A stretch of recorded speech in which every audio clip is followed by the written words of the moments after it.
They told us the brain slows down with age, that forgetfulness, confusion, and even losing yourself is just part of getting older. But what if they were wrong? What if, hidden behind closed lab doors, scientists have discovered something terrifying, something that could change how we see aging forever? Recent research suggests the brain might not naturally decay, but rather, it's being shut down. Silently, systematically. Not by time, but by something else. Something we were never meant to uncover. In this video, we dive into the controversial findings shaking the neuroscience world, from secret military trials to tech companies quietly investing billions into memory manipulation. Could it be that aging is not a process, but a program? And if so, who's running it? What happens when your own mind is no longer truly yours? Hit like, subscribe, and let's go. For decades, the story has been the same. Aging brains shrink, neurons die, and memory fades. We've accepted it like gravity, inevitable, irreversible, untouchable. Doctors tell us, it's just age. Society reinforces it, forgetting a name, losing your keys, struggling to follow a conversation. It's all passed off as harmless decline. The pharmaceutical industry earns billions selling memory boosters, cognitive enhancers, even false hope in pill form. But behind this quiet surrender, something doesn't add up. In the last 5 years, a series of independent studies, many of which were quietly buried or ignored, began to show patterns that challenge everything we know about the aging mind. One experiment found that 70-year-olds retained nearly full neural capacity until something triggered a collapse. Another, even more disturbing, revealed that electrical stimulation of certain brain regions could reboot lost memories, as if they were never gone, just hidden. Tech giants like Neuralink and CoreMind have begun investing in brain mapping tools capable of reading and rewriting thoughts. Why now? Why in secret? And why are some of these companies backed by former intelligence agencies? Meanwhile, the public is kept in the dark, distracted by flashy headlines, trivial gadgets, and the myth that forgetfulness is simply a gentle fading of the light. But what if it's a blackout? Artificial, controlled, designed. What you think is just aging might be something far more intentional. And the deeper we dig, the stranger it gets. It started quietly, not in a university lab, but in a rehabilitation clinic in northern Sweden. A 74-year-old patient, long diagnosed with severe dementia, suddenly began recalling vivid memories after a routine brain scan went wrong. Not just fragments, but entire conversations, childhood scenes, even complex equations he hadn't spoken aloud in decades. The staff were stunned. At first, it was dismissed as a fluke until it happened again and again. Within a year, similar cases began surfacing in Tokyo, in rural France, even a classified U.S. Veterans Hospital in Nevada. Patients once believed to be lost inside their minds were suddenly awake. A team of neuroscientists from Zurich traced the phenomenon to a rarely studied region of the hippocampus, which, under specific electromagnetic frequencies, appeared to unlock blocked neural pathways. But the implications were unsettling. What if the brain doesn't forget, but is taught to forget? What if trauma, time, or even society itself programs us to shut down certain parts? Not for protection, but for control. Some researchers went public. Most were silenced. One whistleblower claimed her lab was dismantled within 48 hours of presenting findings to a private investor group linked to global defense contractors. Her data? Confiscated. Her credentials? Erased. Still, fragments leaked. Enough to suggest a pattern and a terrifying possibility that aging, as we know it, is not a decline, but a suppression. Engineered. Controlled. The question no one dared ask out loud. Who benefits from billions of people slowly losing access to their own memories, and why? By 2023, over 55 million people worldwide were living with dementia, a number projected to double within 2 decades. But buried within these grim statistics lies a chilling contradiction. Neuroimaging from advanced MRI studies showed that many aging brains, even in patients diagnosed with cognitive decline, retained intact neural structures. In other words, the hardware of memory was still there. Only this software seemed inaccessible. That's not natural. That's not aging. That's interference. In a leaked 2022 study conducted by a biotech firm under contract with the U.S. Department of Defense, participants aged 65 to 80 were exposed to targeted electromagnetic pulses, and within minutes, 62% demonstrated measurable recovery of long-term memories. Names, faces, languages. The report, marked confidential, eyes only, warned of potential risks, including psychological disorientation and sudden trauma recall. But the implications were clear. We are far from understanding how memory truly works, and someone, somewhere, does. Funding for cognitive stimulation labs has quietly surged. Neural implants are being fast-tracked, and the line between medical research and psychological weaponization is growing thin. What happens when the same technology that restores memory can also erase it or rewrite it? Already, consumer devices are hitting the market: headbands, earbuds, glasses, promising sharper thinking and optimized memory while harvesting biometric data in the background. The danger? This isn't the future. It's already happening. And if your thoughts can be edited, are they still yours? Or are we entering an age where forgetting isn't a symptom? It's a side effect of something much darker? Here's the truth that changed everything. The human brain doesn't forget, it archives. In 2019, a team at MIT published a now-suppressed paper showing that long-term memories, even those believed to be lost due to age or trauma, are not destroyed, but locked away by neural gatekeepers. These gatekeepers aren't mythical. They're specific proteins, like HDAC2, which regulate access to memory storage. And scientists have already learned how to deactivate them. When researchers inhibited HDAC2 in lab mice, animals with induced Alzheimer's symptoms instantly regained maze-solving abilities and complex memory recall. The mice weren't healed. Their memories were never gone, just blocked. Now, imagine what that means for humans. For you, what if the fog of aging isn't natural, but engineered by biological switches that can be flipped on purpose? Certain pharmaceutical giants are allegedly developing compounds that can selectively unlock or suppress memory. Some neuroscientists argue it's the beginning of a revolution. Others warn, it's cognitive control disguised as treatment.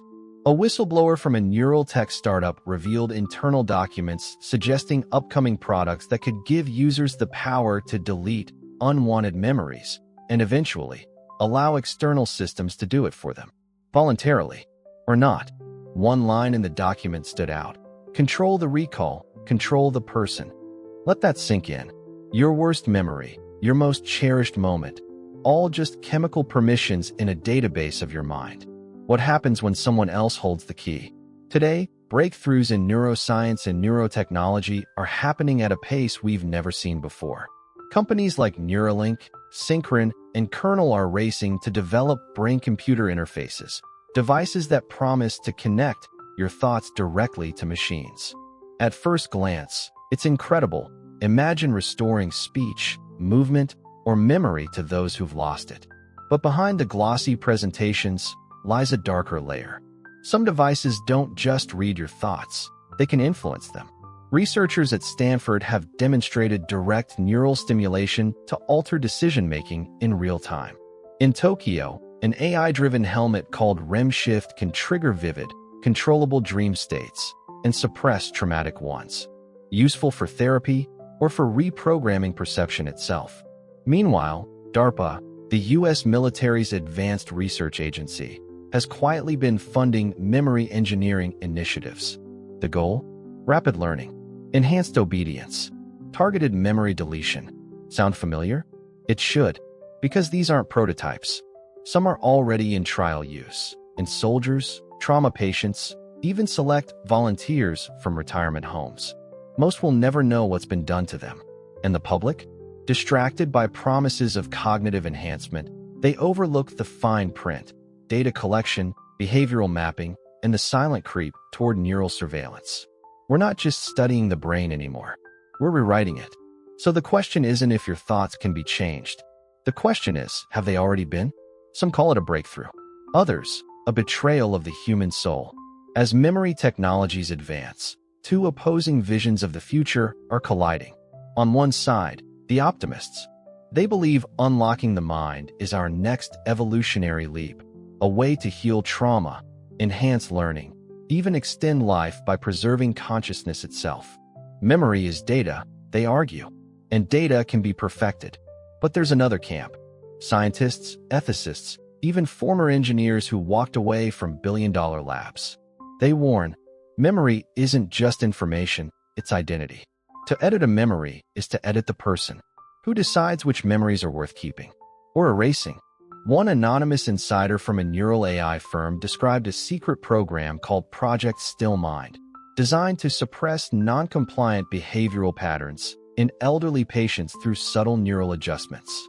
They called it care, but it was conditioning, rewriting fear, grief, even rebellion. Meanwhile, other theories emerge, some disturbing, some wildly plausible. What if governments see memory control as the ultimate weapon, more powerful than bombs or surveillance?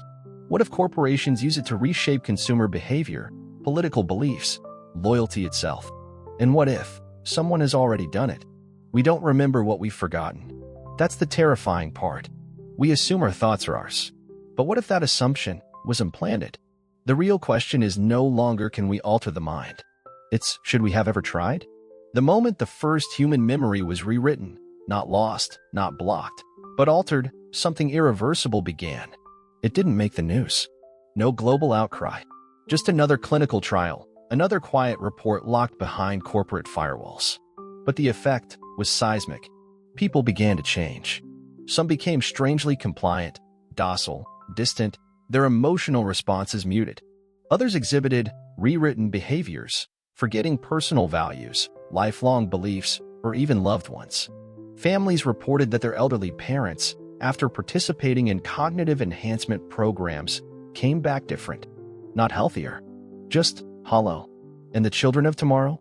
Neural learning systems are being integrated into education, offering custom-tailored knowledge based on optimized neural profiles. Translation: program thought, controlled curiosity. The age of organic growth, thinking freely, learning through life, is being replaced by engineered intelligence. And the world is applauding. Because progress is seductive. But it always comes at a price. Scientists now speak quietly of divergence, of a possible split in humanity. Those who allow their minds to be optimized, and those who resist. A new race, born not from biology, but from code, stimulation, and silence. And in that silence, what happens to freedom? What happens to choice, to dissent, to truth? One neurologist called it the soft extinction of the self. No blood, no fire, just minds, gradually reshaped until they no longer ask questions. And once we stop asking, who will even notice we've changed? We stand at a crossroads, not just as individuals, but as a species. What began as an attempt to heal the brain, to fight memory loss and preserve identity, has led us to a place where the line between cure and control is fading.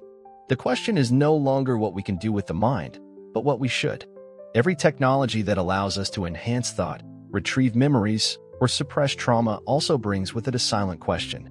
Who decides? Is the erasure of pain worth the erasure of truth? Is mental perfection worth the price of free will? In the name of progress, we're asked to surrender more than privacy. We're being asked to surrender our inner world. But the mind is sacred. It's where our fears live, our dreams, our guilt, our joy. To give someone else access, even with good intentions, is to risk losing the chaos that makes us human. And yet, the promise is tempting. A future with no dementia, no suffering, no regret. But would that future still feel real? Would we even know what we've lost?